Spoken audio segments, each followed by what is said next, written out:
Welcome back to the Open Telco Infra Summit, part of our DSP Leaders coverage, and time now for our live Q&A show. I'm Guy Daniels, and this is the second of two Q&A shows. It's your final chance to ask questions on open networking and infrastructure. Now, earlier today, we held a panel discussion that looked at the evolution of the Open Mobile Core Network. And we have already received a number of questions from you. But if you haven't yet sent us one, then please do so now and use the Q&A form on the website. So let's meet our guests who are going to help answer your questions. And joining us live on the program today are Jose Antonio Martinez, Core Network and Platforms Technology, Telefónica Global CTIO. AJ Tucker, Technical Steering Team Lead for the SD Core project at the Open Networking Foundation. And Francis Haysom, Principal Analyst with Appledore Research. Hello everyone, good to see you all. Here's our first audience question for today. We've got quite a few to get through, so let me read out this first question we've received. How can a telco best integrate open networking solutions at a hardware level with legacy infra from proprietary-based vendors? Jose Antonio, are you able to address this question for us first? Yeah, sure. I think 5G introduction is a good moment to decouple software from the underlying infrastructure, because actually 5G Core, for example, has been developed as a new product line in case of most of the suppliers. So it has been developed based on cloud native principles.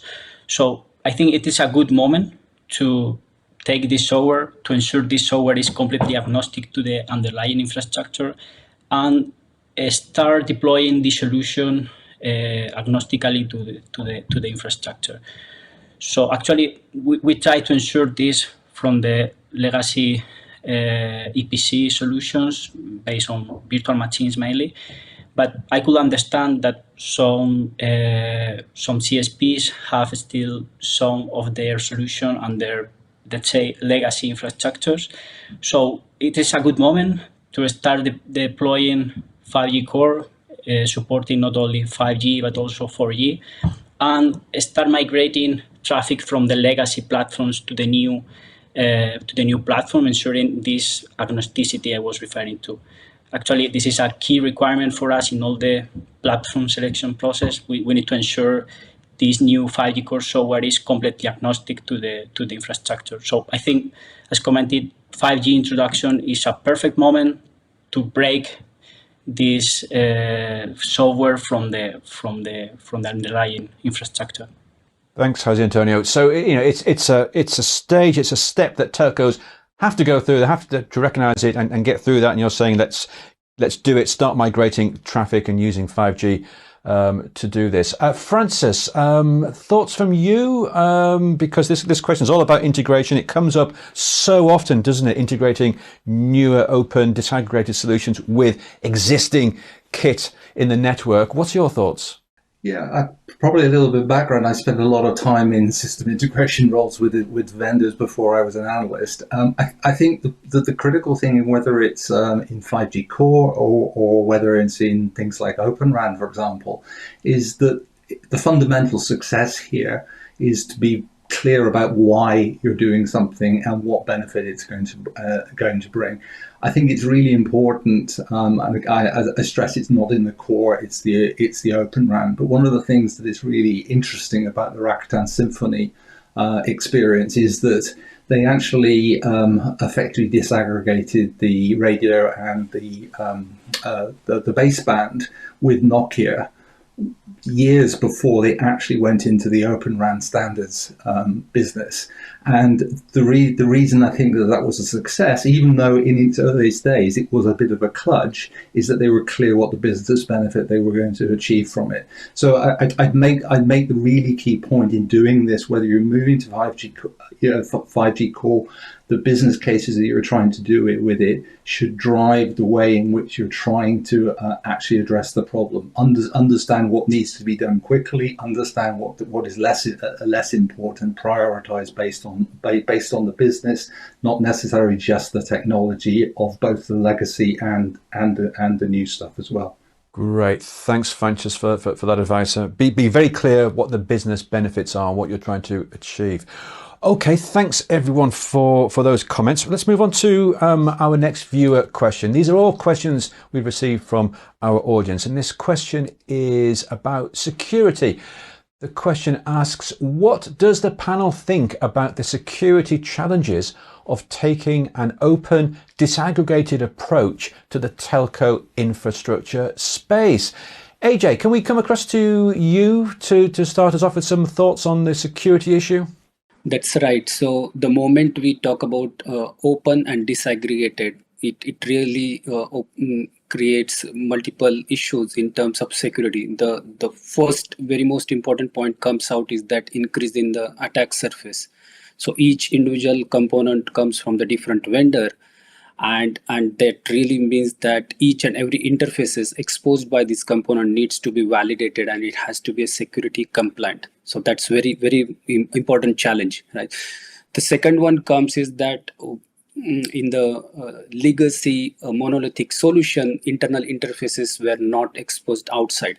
But the moment we have this separate disaggregated pieces coming together, and now we have this extra attack surface, it also poses the next level of challenge, which is called like interop issues. And most of the time, this interoperation between these multiple components leads to the security issues. Just to give example, like some of the internal interfaces may not be handling the rate limitation on how many messages it can handle. But suddenly those interfaces are exposed outside.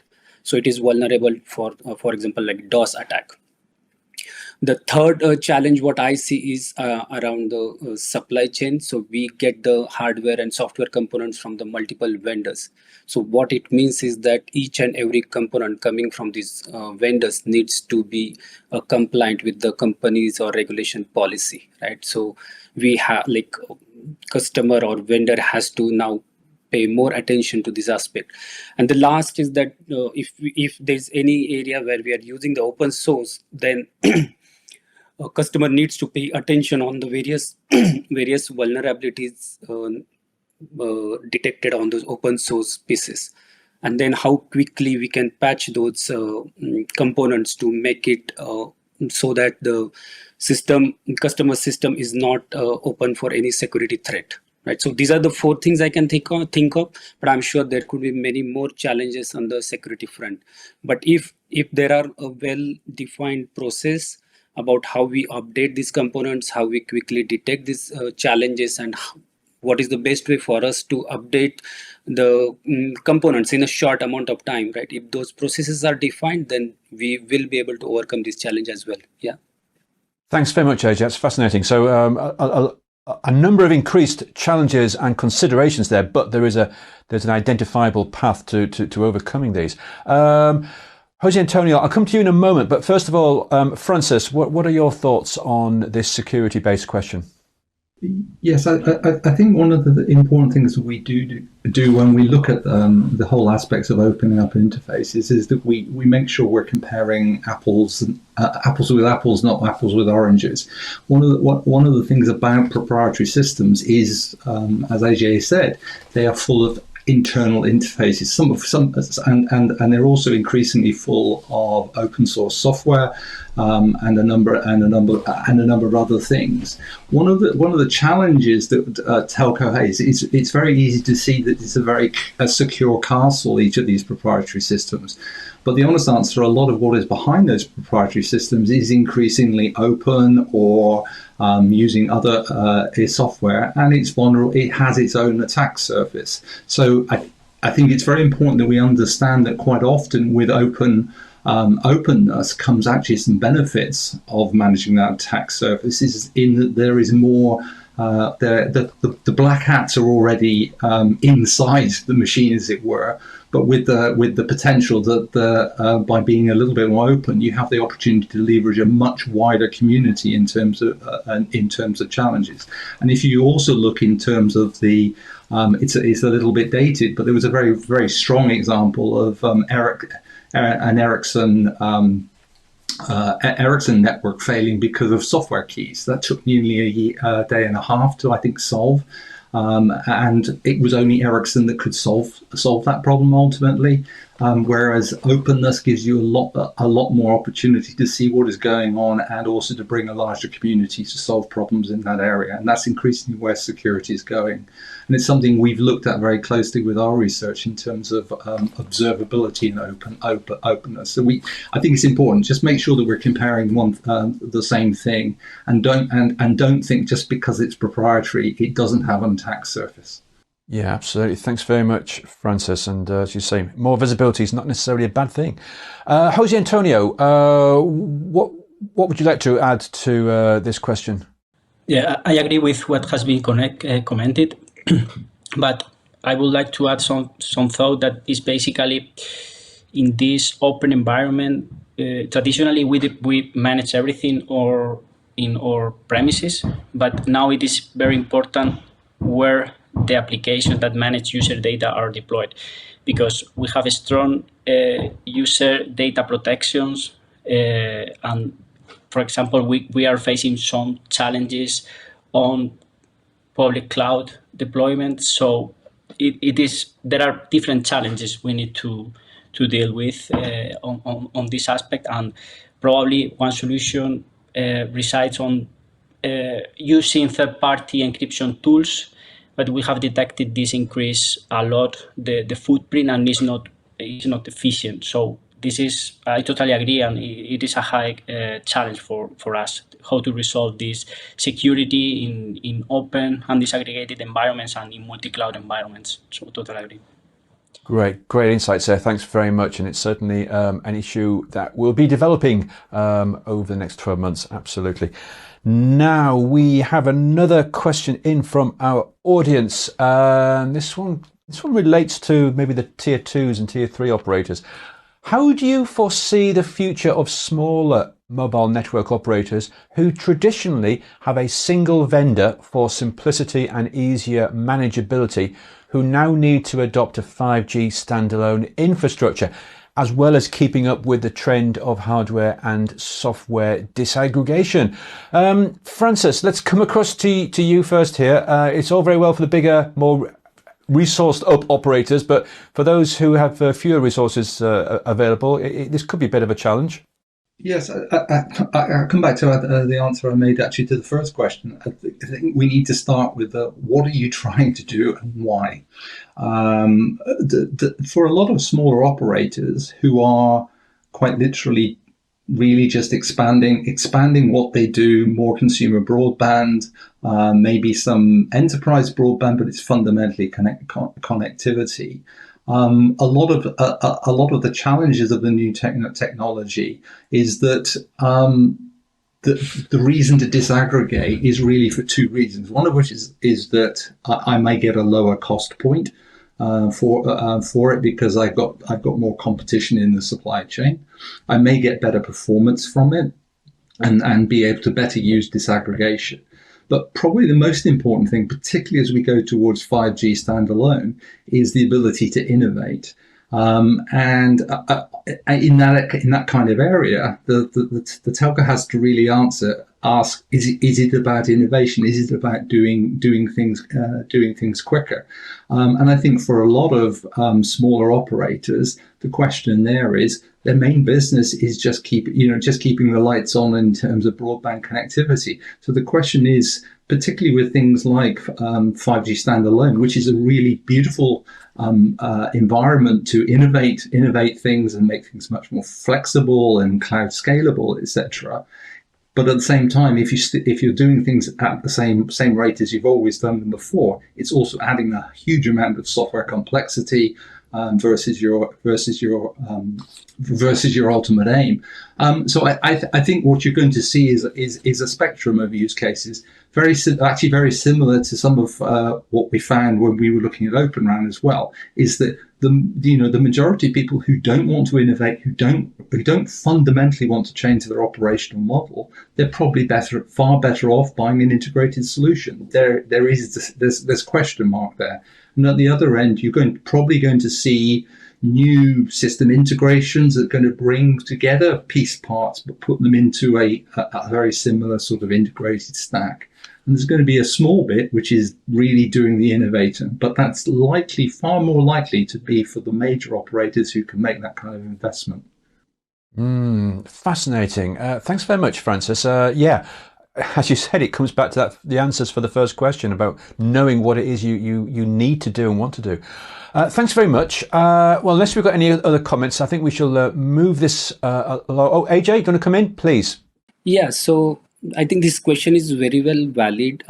Being a part of open source projects maintained by ONF, I have seen many small vendors coming to the community and asking how they can use this open source project, how they can make a solution out of it, right?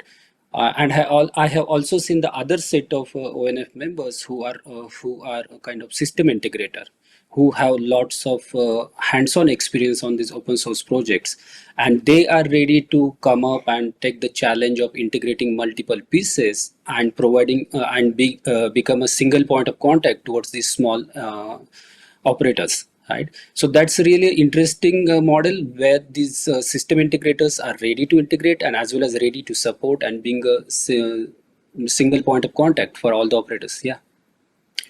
And that really helps the open source community as well. So we do see a lot of active engagements from the MNOs and as well as the SIs. Oh, thanks, AJ. Very insightful as to what you're seeing there at ONF, which is doing splendid work, terrific work. Francis, you want to come back in?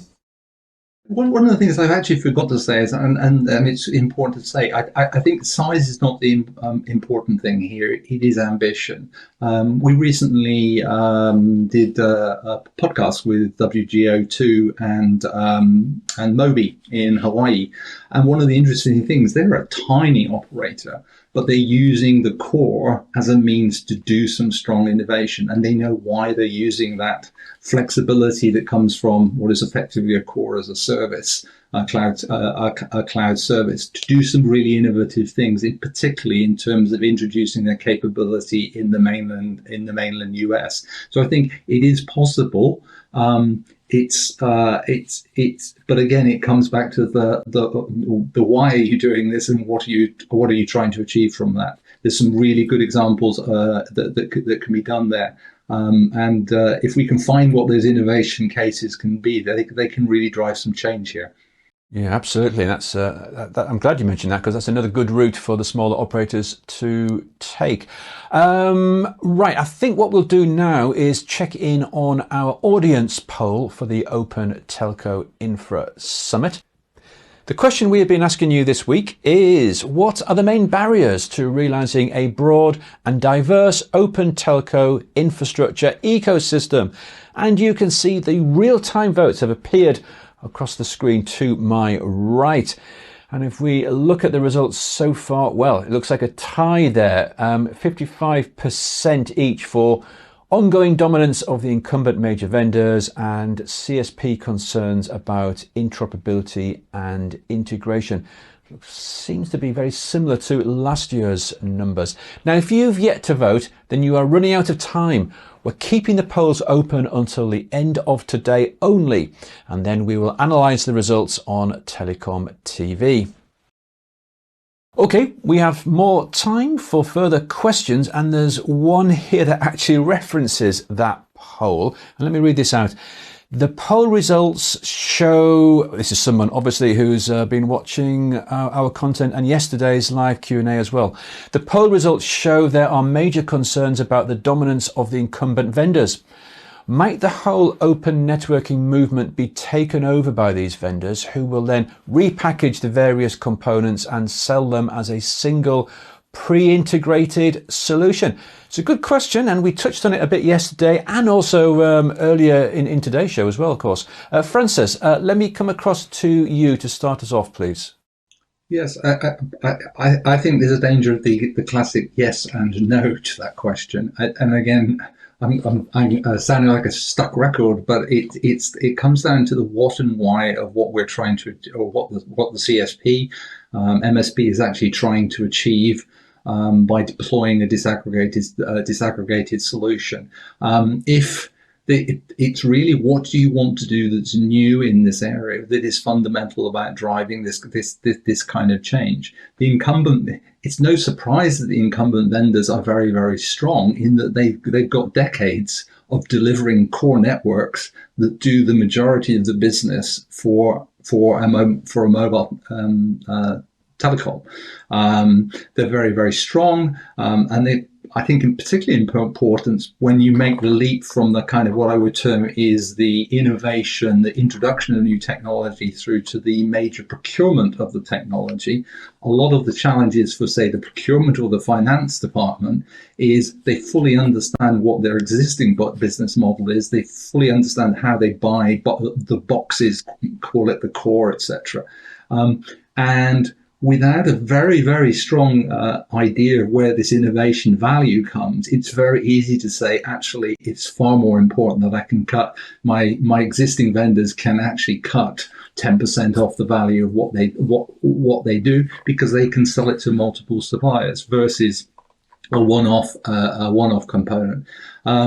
It's not the core, but if you actually look at what's happened within the Open RAN, and I've just recently had a editorial conversation with Rayla Maestra at TelecomTV. If you look at what's happened in Open RAN, a lot of the excitement of the early stages of mixing and matching lots of things has in reality turned into major procurement of existing vendors in that area, even with open commitment to open interfaces in there. And a lot of that comes down to things like not the technology, but the kind of procurement, one throat to choke or one hand to shake, whichever way you want to take it.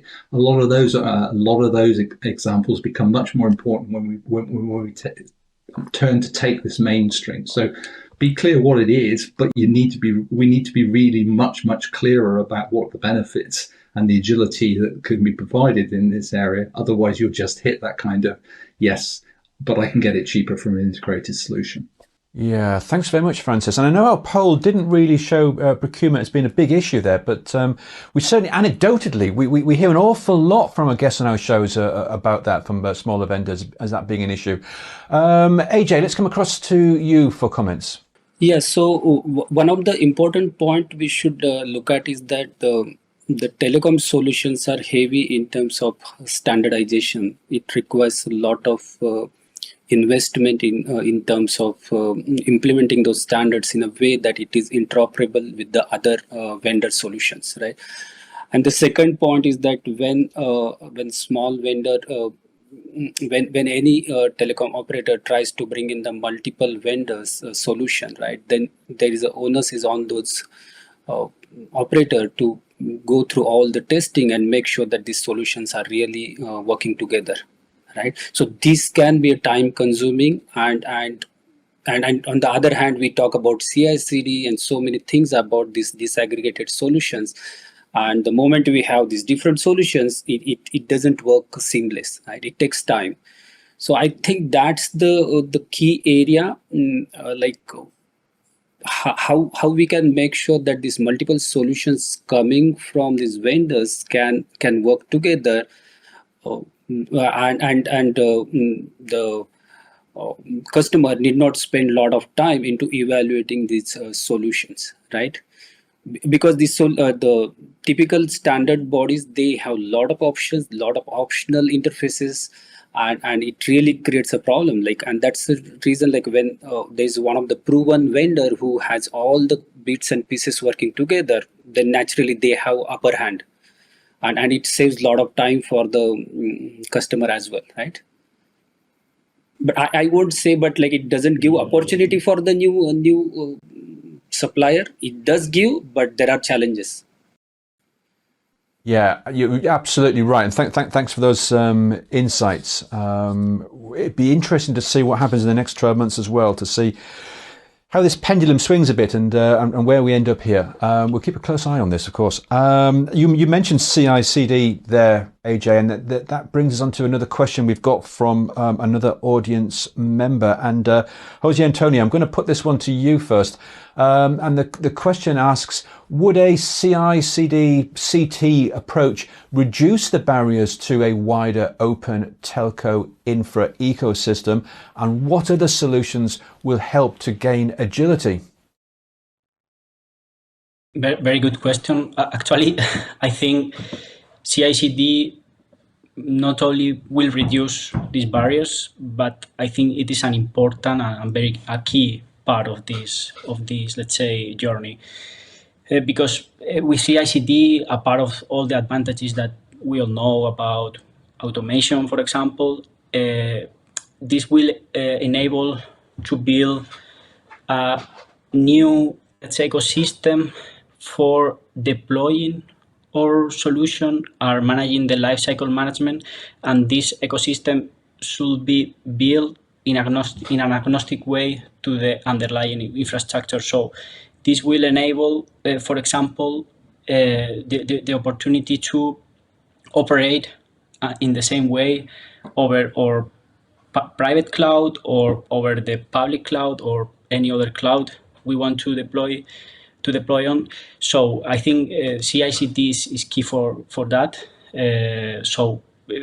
I think CI/CD pipeline is key for the operators. We are prioritizing a lot CI/CD in Telefónica, for example. We are trying to build our ecosystem, which presents, of course, a lot of challenges because we need to learn a lot about how to work with these new cloud tools. We need to integrate all these tools with the vendors, with the vendor solution. So it is a challenging journey. So a part of CI/CD, we are also investigating about other solutions related with this technology. So, for example, we are exploring Terraform or Plumi to try to manage the containers cluster in an agnostic way for multi-cloud environments. Or we have also investigating about GitOps to automate not only the network function deployment, but also the infrastructure configurations we make over the target cloud. So absolutely, CI/CD is a key environment, is a key ecosystem for this disaggregation. Totally agree. Great, Jose Antonio. Thank you very much for those comments. And yeah, as you say, it's very, very important. It's key. And for any of the operators watching, especially the smaller ones, just have a look at what the big operators are doing, and that's the way to move. Let me come across to Francis first, and I think AJ wants to come in as well. So Francis first. Yeah, I think it's interesting. I think we do have to be a little bit careful about CI/CD/CT in telco.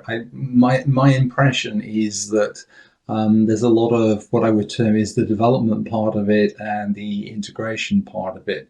But honestly, there's not a huge barrier still to its you're not getting continual deployment at the moment, and rightly that is based on a long history of telcos being very cautious and careful about what they introduce into their network, which boxes they introduce into the network, and that's the key word, boxes. CI/CD/CT is all about software deployment, and it recognizes that you're going to have lots of bits of software that need to be brought together, whether it's from multi-vendors or whether it's from a single vendor, in fact. But that can only work on the basis that you understand that, one, software is never perfect. It can always go slightly wrong and you cannot completely test it. It's not isolated in the box. It can move. It can be deployed on disaggregated infrastructure. And what that means is that you kind of have to shift. You have to start looking at the way maybe the hyperscalers do things. So, for example, Netflix has this wonderful thing called the Symbian Army, which is a whole set of testing suites. But that's testing quite often in a near live or even live environments. They even have the classic name called the Chaos Monkey, which is meant to simulate breaking things in the live network. And the reason they can do that is that they have a very, very strong pipeline management system for the CI/CD. They can introduce software very quickly, very efficiently. They can also remove it very, very efficiently and regress to a previous version that is working.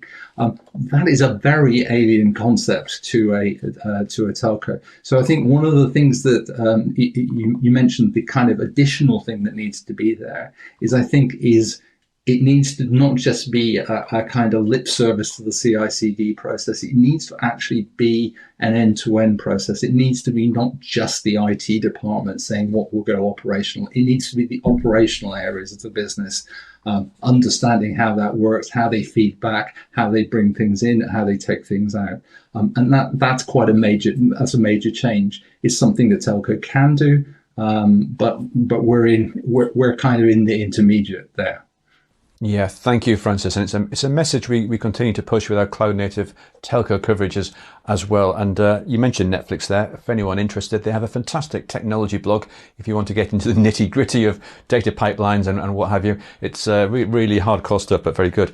AJ, let's come across to you for comments on this question about whether a CI/CD CT approach, very difficult to say, whether such an approach is useful for telcos.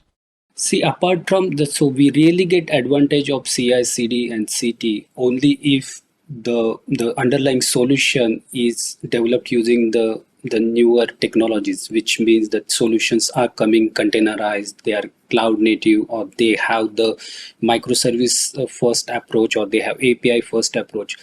So if you just have one monolithic solution and if they don't follow these methods of the development methods or testing methods, then CI/CD is just going to find the problems, right? But to make this process much faster, efficient, if the development itself, if it happens on the newer technologies, it's going to be a lot more plus. Yeah. Yeah, thanks very much, AJ. I'm looking down the list of questions we've come getting in and looking at the time we've got, and I think this may well be our last question we're coming to now. And a lot of these questions are interlinked. This question is about skills, and here's the question. Lack of skills came top in one of your recent surveys. In terms of open telco solutions, how painful is the skills shortage issue, and what are telcos and vendors doing about it? Well, I can just add also that yesterday's panel, we had a split between those claiming a skills shortage and those who said there wasn't a skills shortage.